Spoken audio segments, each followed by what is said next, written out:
안녕하세요, 개발자 구디인입니다.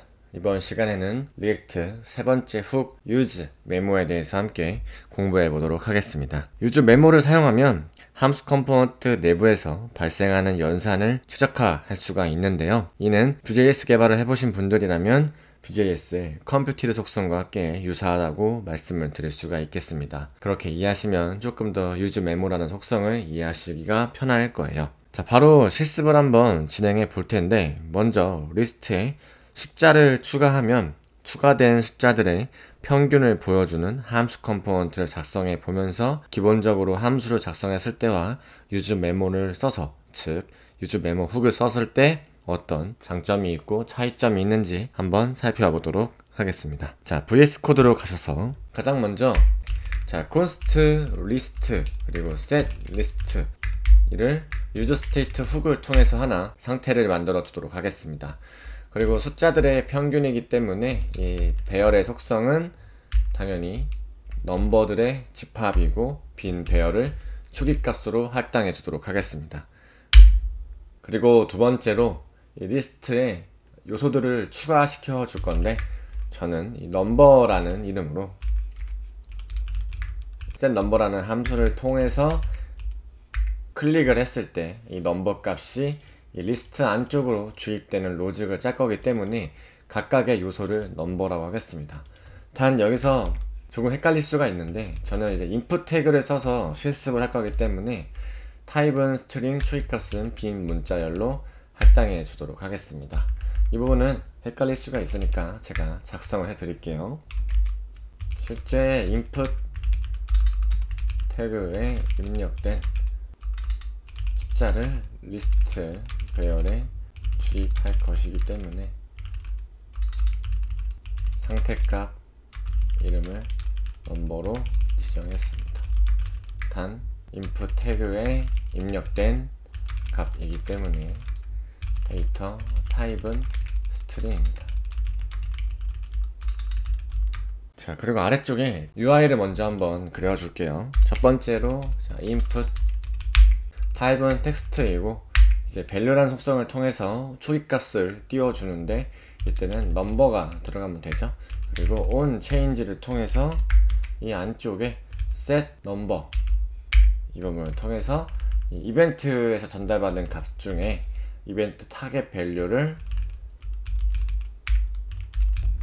set number를 통해서 전달해주면 이 이벤트 타겟 value 값이 set number 함수를 통해서 이 넘버에 할당되는 거죠. 여기까지는 직전 시간에 했던 거기 때문에 쉽게 이해하실 겁니다. 그리고 이제 버튼을 통해서 등록을 해줄 건데, 이때는 마찬가지로 on 클릭 함수를 통해서 on insert 함수를 하나 만들어 주겠습니다. 그런 다음에 const on insert 함수를 하나 만들어 주고요. 클릭을 했을 때 이제 on insert 함수가 동작을 하는 거죠. 그리고 UL 태그 안쪽에 우리가 위에서 만든 이 리스트, 이 배열 데이터를 통해서 배열이 가지고 있는 array 메서드를 통해 각각의 요소 하나하나를 저는 아이템이라고 할 거고, 이 리스트의 각각의 요소의 타입은 넘버이기 때문에 당연히 아이템은 넘버 타입이 되겠죠. 그리고 리턴을 통해서 이제 li 태그를 통해 이 아이템을 직접 출력해 보겠습니다. 그리고 고유한 키값으로는 이 맵 함수 두 번째 인자인 이제 인덱스를 넘겨줄 텐데, 그러면 여기서 인덱스를 넘버 이런 식으로 해주면 되겠죠. 자, 이 부분은 자바스크립트 배열 시간에 다 배웠던 내용이기 때문에 디테일한 설명은 넘어가도록 하겠습니다. 그리고 이제 평균 값을 조회하는 UI를 보여줄 텐데, 보드 태그를 통해서 평균 값 이렇게 해주시고, 제가 getAverage라는 함수를 하나 만들 겁니다. 평균 값을 구하는 getAverage 함수를 만들 건데, 그 안쪽에 우리가 선언한 리스트 배열을 넘겨 주었을 때 이 리스트의 요소를 쪼개서 각각의 리스트의 합을 구한 다음에 개수로 나누면 평균값이 나오겠죠. 이런 로직이라는 큰 흐름을 한번 체크해 보시면 좋을 것 같습니다. 이 getAverage 함수는 위쪽에 한번 만들겠습니다. const getAverage 함수를 하나 만들어 주시고, 자, 이때 우리가 리스트를 전달 받잖아요. 이때 저는 넘버스라고 하겠습니다. 그래서 넘버의 배열이겠죠. 타입은 그렇죠. 리스트 자체를 보내주는 거기 때문에. 그런 다음에 이제 평균값을 계산할 거기 때문에 자 콘솔 로그로 평균값을 계산 중입니다. 이렇게 일단 동작을 하는지 한번 체크해 보고요. 만약에 자 넘버스의 배열의 길이가 0이면 배열의 요소가 아무것도 없다는 거죠. 그러니까 저는 평균값 리턴을 0으로 해주겠습니다. 그리고 만약에 요소가 하나라도 있다면 const 합계는 우리가 reduce 함수 배웠었죠. 그때 콜백으로 넘겨주고 첫 번째는 acc 그 다음에 두 번째는 현재 값을 조회해서 누적된 값과 현재 값을 더해서 반환시켜주는 로직을 한번 작성해 볼게요. 지금 여기 중요한 건 이 평균값을 구하는 로직이 중요한 게 아닙니다. 이렇게 레버리지 함수를 만들어서 호출을 했을 때 우리가 궁극적으로 use 메모를 쓸 거기 때문에 그때 어떤 차이점이 있는지를 살펴보는 게 더 중요하겠죠. 그리고 평균값은 총합을 이렇게 배열의 길이로 나누면 평균값이 나오는 거죠. 이렇게 해보겠습니다. 자 다음으로 이제 on insert 함수만 마무리 지어주면 되는데 저는 이제 next list라고 해서 아니면 new list 이런 식으로 해서 새로운 배열 하나 만들어 주겠습니다.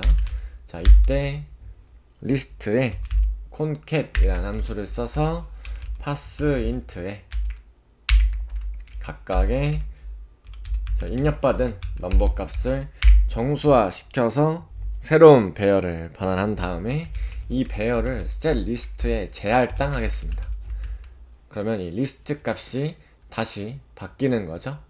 그런 다음에 이때 타입은 당연히 넘버의 배열이겠고 parseInt를 통해서 입력받은 스트링 태그의 숫자 데이터를 이제 문자화 시켜서 콘캣을 통해서 리스트를 새로 만들어 줬기 때문에 이때 이 next list 타입은 넘버의 배열일 겁니다. 그리고 set number는 자연스럽게 클릭이 됐을 때는 초기화를 시켜주도록 하겠습니다. 자 이러면 이제 얼추 로직은 끝났어요. 자 그 전에 이제 concat,과 parseInt의 정의를 한번 살펴보고 가겠습니다. 자 concat 자 array 인스턴스의 concat 함수는 2개 이상의 배열을 병합하는 데 사용됩니다. 이 메서드는 기존 배열을 변경하지 않고 새 배열을 반환합니다. 그리고 parseInt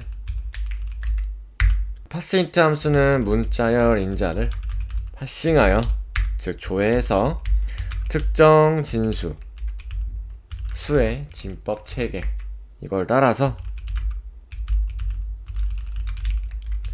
정수를 반환합니다. 그래서 간단하게 입력받은 문자열이 숫자일 경우에 문자열을 정수화 시킨다고 생각하시면 됩니다. 자 어쨌든 뭐 이런 로직이 중요한 건 아니고 평균값을 조회하는 로직을 짰기 때문에 이 app.txx를 실행하고 우리가 입력값을 반환하고 그리고 onInsert 함수를 통해서 등록을 했을 때 UI가 나오면서 이 평균값이 어떻게 계산되는지가 더 중요한 거잖아요. 그래서 로컬 환경을 여셔서 npm run dev을 통해서 실제로 어떻게 동작하는지 한번 살펴보도록 하겠습니다. 자, 첫 번째로 제가 10 넣을게요. 그리고 등록 다음에 20 넣고 등록. 그럼 평균값이 자동으로 계산되죠. 그리고 30 등록. 그리고 개발자 도구를 여셔서 콘솔이 지금 얼만큼 찍히는지 한번 보겠습니다. 자, 40 등록 하면 뭔가 계속 조회가 되고 있죠.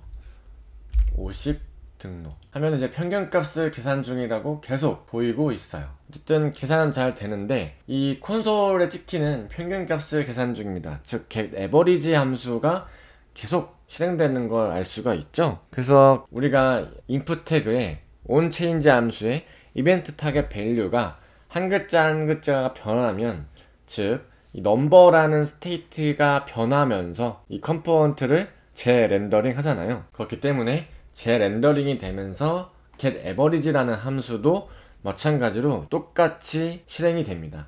그렇기 때문에 이 평균값을 계산 중이라는 말이 계속 보이는 거죠. 그래서 하나만 바꾸면 두 번이 호출되죠. 이건 이제 스트릭트 모드 때문에 두 번 호출되는 거고, 또 숫자가 추가되면 또 이렇게 두 개가 추가되죠. 실제로는 두 번 동작하는 거겠죠. main.tsx의 스트링 모드 때문에 이렇게 두 번씩 출력되는 건데, 이거를 방지하기 위해서 이렇게 조금 더 리소스를 낭비하는 걸 줄이기 위해서 use 메모를 사용한다 라고 이해하시면 되는데요. 그 코드를 한번 간략하게 한번 수정해 보도록 하겠습니다. 다시 VS 코드로 가셔서, 자, 해당 코드에서 아래쪽에 const average 이런 식으로 식별자 하나에 use 메모를 써보겠습니다. 이렇게 use 메모 훅을 호출한 다음에, 자, 첫 번째 함수 콜백 함수로 이제 get average를 이렇게 실행하겠다라고 해보는 거예요. 그리고 마찬가지로 아래쪽에 이 코드를 그대로 넣어 준 겁니다. 그리고 두 번째 요소에 이제 이 리스트가 바뀔 때만 실행을 시키는 거죠. 그래서 이 부분도 의존성 주입을 시켜주겠습니다. 우리가 유저 이펙트를 사용했던 것처럼 특정 값이 변할 때만 추적을 해서 이 use 메모를 통해서 이 getAverage를 실행시킨다라고 이해하시면 됩니다. 그럼 이제 이 average가 여기로 바꿔치기가 되면 되겠죠? 네, 그럼 끝입니다.